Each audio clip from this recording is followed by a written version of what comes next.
10ನೇ ತರಗತಿ ಕನ್ನಡ ಗದ್ಯಪಾಠ 1 ನಮ್ಮ ಭಾಷೆ ಪ್ರಶ್ನೋತ್ತರಗಳು. ಪ್ರಶ್ನೆ 4 ಸಂದರ್ಭ ಸಹಿತ ಸ್ವಾರಸ್ಯವನ್ನು ವಿವರಿಸಿ. ವಾಕ್ಯ 1 ಸಂಸ್ಕೃತಿಯ ಇತಿಹಾಸ ಉಳಿಯಿತು.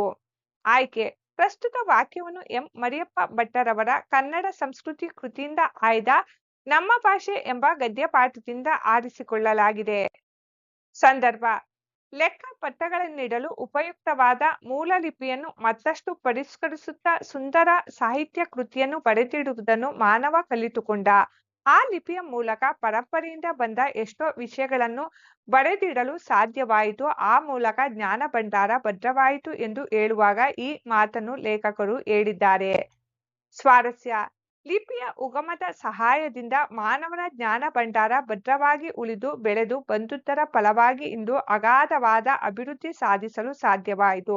ಲಿಪಿಯ ಸಹಾಯದಿಂದ ಸಂಸ್ಕೃತಿಯ ಇತಿಹಾಸ ಉಳಿಯಲು ಸಹಕಾರಿಯಾಯಿತು.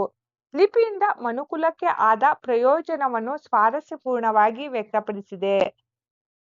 ವಾಕ್ಯ 2 ಪ್ರಕೃತ ಬೆರಸ್ಕಲ್ಗೆ ಕೃತಮುಮಂ ತೈಲಮುಮಂ.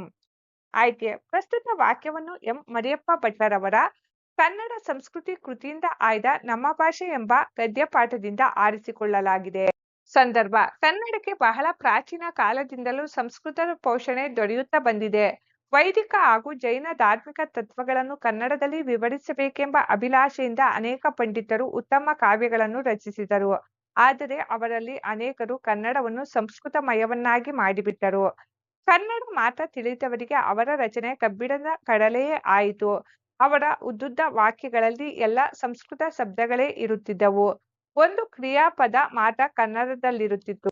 ಇಂಥ ಪರಿಸ್ಥಿತಿಯನ್ನು ಗಮನಿಸಿದ ನಯಸೇನ ಕನ್ನಡ ಮತ್ತು ಸಂಸ್ಕೃತದ ಮಿಶ್ರಣ ಮಾಡಬಾರದು, ಹಾಗೆ ಮಾಡಿದರೆ ಅದು ಎಣ್ಣೆ ತುಪ್ಪದ ಮಿಶ್ರಣ ಮಾಡಿದಂತಾಗುವುದು ಎಂದು ಹೇಳುವ ಸಂದರ್ಭದಲ್ಲಿ ನಯಸೇನ ಕವಿಯಿಂದ ಈ ಮಾತು ಬಂದಿದೆ. ಸ್ವಾರಸ್ಯ ನಮಗೆ ತುಪ್ಪವೂ ಬೇಕು ಎಣ್ಣೆಯೂ ಬೇಕು, ಆದರೆ ಎರಡನ್ನು ಮಿಶ್ರಣ ಮಾಡಿದರೆ ಹೇಗೆ ಅದರ ರುಚಿ ಹಾಳಾಗುವುದೋ ಹಾಗೆ ಒಂದು ಭಾಷೆಯೊಂದಿಗೆ ಬೇರೊಂದು ಭಾಷೆಯ ಪದಗಳನ್ನು ಮಿಶ್ರಣ ಮಾಡಿ ಮಾತನಾಡುವುದರಿಂದ ಭಾಷೆಯು ತನ್ನ ಸೊಗಡನ್ನು ಕಳೆದುಕೊಳ್ಳುತ್ತದೆ ಎಂಬ ಮಾತು ಇಲ್ಲಿ ಸ್ವಾರಸ್ಯಪೂರ್ಣವಾಗಿದೆ.